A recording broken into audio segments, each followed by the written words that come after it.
মুডা বেনজিরের কথাই সত্য হইল, তারে টোকায় ধরে আনা হতেছে দুবাই থেকে। তবে এই দেখে খুব খুশি হইয়া দেন না। এআই ক্যামেরার ফাঁদে পড়ে দুবাইয়ে গ্রেফতার হয়েছে বাংলাদেশের সাবেক আইজিপি বেনজির আহমেদ। 2 বছরে।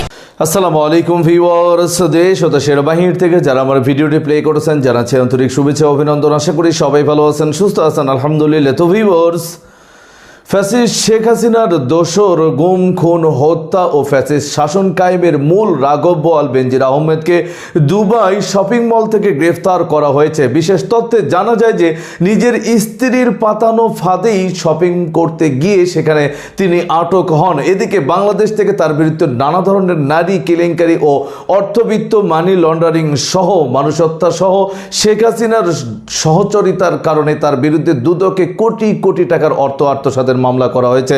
এই মুহূর্তে ইন্টারপোলের মাধ্যমে আগামী 7 দিনের ভিতরেই বেনজির আহমেদকে বাংলাদেশে ফেরানোর জন্য দুবাই সরকার ব্যাপক কঠোর নির্দেশনা দান করেছে বাংলাদেশ সরকারকে। ইন্টারপোলের মাধ্যমে অতি বিলম্বে বেনজিরকে বাংলাদেশে আনা হচ্ছে এবং আদালতের মাধ্যমে কতটা কঠোর শাস্তির ব্যবস্থা করতে যাচ্ছে বিস্তারিত আমরা জানবো রিপোর্টে। সো ভিডিওতে যাওয়ার আগে ছোট রিকোয়েস্ট করবো, যারা চ্যানেলটি সাবস্ক্রাইব করেননি সকল আপডেট সবার আগে জানতে অবশ্যই চ্যানেলটি সাবস্ক্রাইব করে পাশে রাখবেন। দর্শক আসুন স্ক্রিনে। এখন ঠিক আছে, এইভাবে ধরবো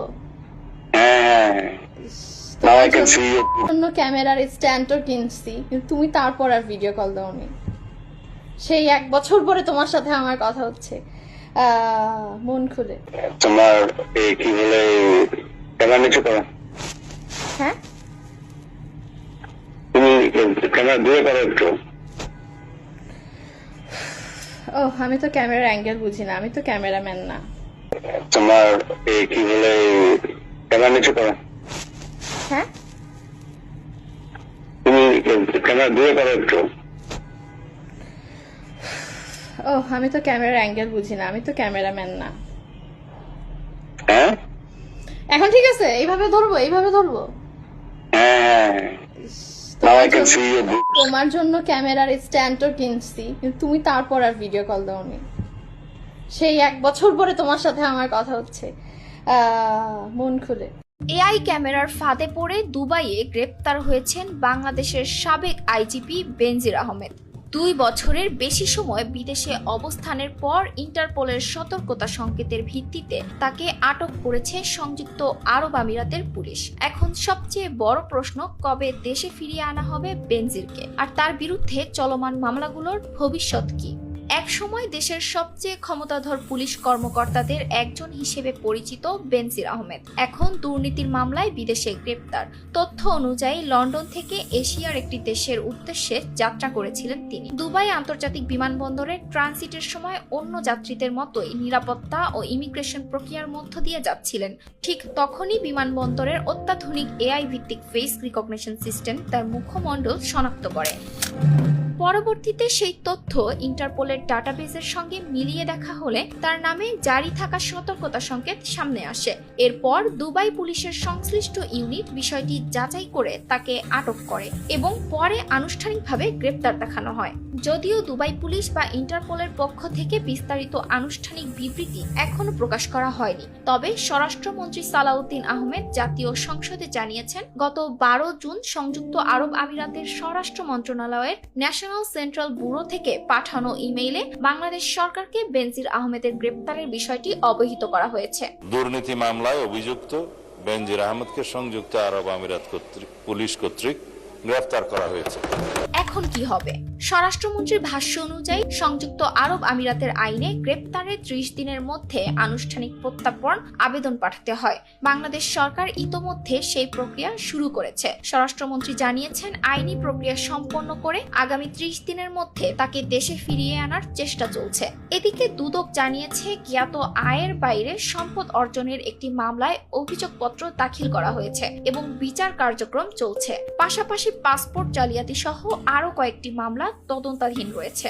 2 বছরের বেশি সময় বিদেশে অবস্থানের পর বেনজির আহমেদের এই গ্রেপ্তার দেশের প্রশাসনিক ও রাজনৈতিক অঙ্গনে নতুন আলোচনার জন্ম দিয়েছে।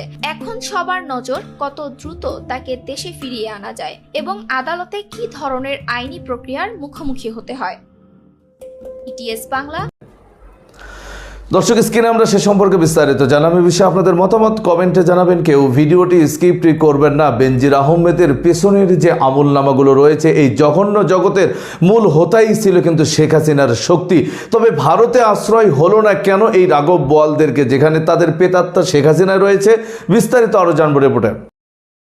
মোটা বেনজিরের কথাই সত্য হইল, তারে টোকায় ধরে আনা হইতেছে দুবাই থেকে।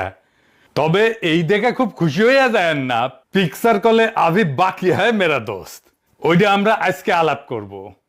যেদিন মোটা বেনজির নিষেধাজ্ঞা পায় ঠিক সেই দিন সকালবেলায় আমি ভিডিও দিছিলাম। এটা যদি দেখে না থাকেন দেখতে পারেন। সে এবং র্যাব যে নিষেধাজ্ঞা পাইতেছে, এটা আমার খুবই শক্ত অনুমান ছিল, কারণ যে আন্তর্জাতিক মানবাধিকার সংগঠন এই নিষেধাজ্ঞার জন্য কাজ করতেছিল, তার সাথে এই কেস তৈরির একটা ছোট অংশে আমিও কাজ করতেছিলাম সেই সময়। বেনজিরে আর র্যাবে স্যাংশন খাইলো, সেই প্রথম আওয়ামী সাম্রাজ্য কাইপা উঠলো, র্যাব কার্যত ঠাসি খেয়ে গেল। এই অর্জনটা বাংলাদেশের জন্য একটা বড় অর্জন। একটা রাষ্ট্রের বল প্রয়োগের ইনস্টিটিউট এত বেশি উদ্ধত হইয়া ওঠে যে তারা মনে করে তাদেরকেও কখনো ধরতে পারবে না। আগে হয়েছে তো তাই। সিরাজ শিকদাররে হত্যা করা সোহরাওয়ার্দীর বডিগার্ডের জল্লাদ এসপি মাহমুদ এখনো বহাল তবিয়তে ডাকাত আছে। দেখেন বেনজিরের সাথে আবার ছবিও চলে, তার স্বাভাবিক মৃত্যু হবে। ফুন্দের আলো দিল্লি স্টার মুক্তিযোদ্ধা পুলিশ অফিসার এসপি মাহবুবরে নিয়ে যুগলবন্দি কলাম লিখবে, ফেসবুকের নিউজ ফিড ভাইসা যাবে তার বীরত্ব গাথায়। কিন্তু সে যে একটা বাটপাট ঠান্ডা মাথার খুনি বাল্যবন্ধু সিরাজ শিকদারকে কাপুরুষের মতো পিছন থেকে গুলি করে মারছে, সেই ইতিহাস কোথাও লেখা থাকবে না। আমি ইউনূস সরকারের আমলে আন্তর্জাতিক অপরাধ ট্রাইব্যুনালে কইছিলাম এই মালরে ধরতে, সিরাজ শিকদার সহ মুজিব আমলের গুম খুনের জন্য রিমান্ডে নিয়ে জিজ্ঞাসাবাদ করতে। আমি কইছিলাম কবে মরে যায় টরে যায়, আগেই নিয়ে 3rd ডিগ্রি দিয়ে দেন।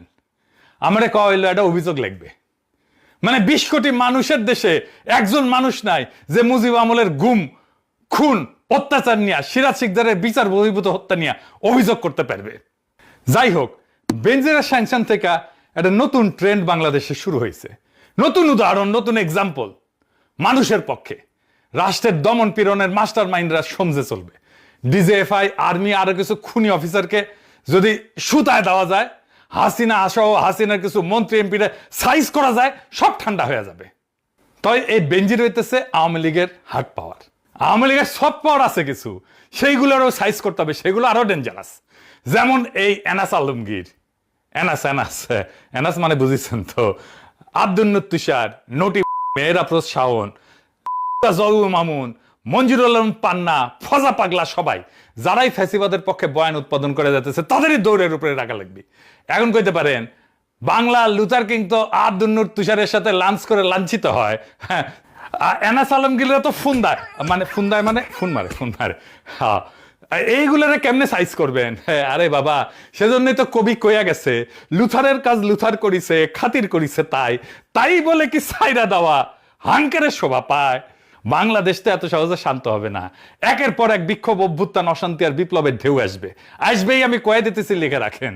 বাকশালীদের দাবরানির উপরে কিছুটা হইলে রাখতে পারছিল ইউনূস সরকার। এই বাকশালীদের দাবরানির উপরে রাখবেন, দেখবেন রুলারের মতো সোজা হয়ে গেছে। এদের আওয়াজ বেশি, কিন্তু প্রত্যেকটা ভীরু কাপুরুষ। হাসিনারে তো পলাইতে হয়েছে, কেউ এসে রক্ষা করিছে? করে নাই। খালেদা জিয়ারে যেমন বালুর ট্রাক থেকে উদ্ধার করতে পারে নাই, ঠিক তেমনি হাসিনারও এসে কেউ রক্ষা করে নাই। এই দলগুলো এরকমই, বিএনপি আওয়ামী লীগ দুটাই এরকম। সোহরাওয়ার্দীর বডিগার্ড পটল তুলেছিল, কেউ আগে এসে দাফন করার কথা কয় নাই, এতই এদের জানের ভয়। অপারেশন সার্চলাইটে ঢাকায় মাত্র 4 ব্যাটালিয়ন সৈন্য, তাও আবার 4টা ট্যাঙ্ক নিয়ে নামিছিল 25শে মার্চের 1971। সেই যুগে পাকিস্তানি সোলজারদের আমেরিকান আর্মির মতো লট ভরছিল না, নর্মাল খাকি পোশাক, জিপ G3 রাইফেল, যেটা দিয়ে কয়েক রাউন্ড ফায়ারিং করতে পলাইছে লীগের সব এডোমালারা।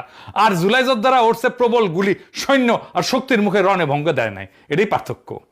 ওই শক্তিরে আমরা ঘরে ফিরাইছিলাম, জুলাইয়ের শক্তিরে, কোনো বড় দুর্ঘটনা ছাড়াই। ভাবছিলাম এই জাউরাগুলা, বাকশালীগুলা ভালো হবে, নিজেদের ভুল বুঝবে, ক্ষমা চাইয়া অনুতাপ করবে। ওরে মা, এগুলা আবার ফস কইয়া ওঠে। এই দেখেন, জাউরা পান্না কয় হেলিকপ্টার দিয়ে কোথায় গুলি করিছে। হেলিকপ্টার দিয়ে গুলি করছে কারা? কোথায় দেখেছেন হেলিকপ্টার দিয়ে? রিয়া গোপরে মারছে কে? আহাদের মারছে কে? কোথায় দেখেছে হেলিকপ্টার দিয়ে গুলি করছে?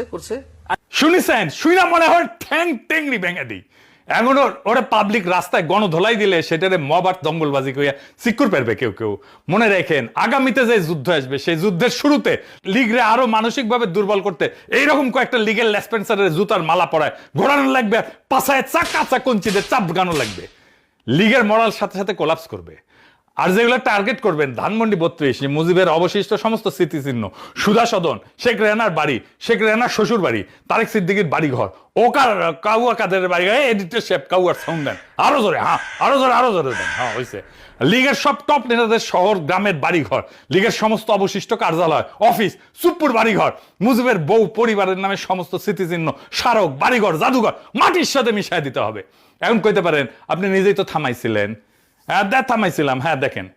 প্রিয় দেশবাসী, দর্শক স্ক্রিনে আমরা সে সম্পর্কে বিস্তারিত জানলাম। সো ভিডিও এই পর্যন্ত, ভালো লাগলে লাইক অ্যান্ড কমেন্ট করবেন। দেশের সকল আপডেট সবার আগে জানতে অবশ্যই চ্যানেলটি সাবস্ক্রাইব করে পাশে রাখবেন। দেখা হবে পরবর্তী ভিডিওতে ইনশাআল্লাহ। আসসালামু আলাইকুম ওয়া রাহমাতুল্লাহ।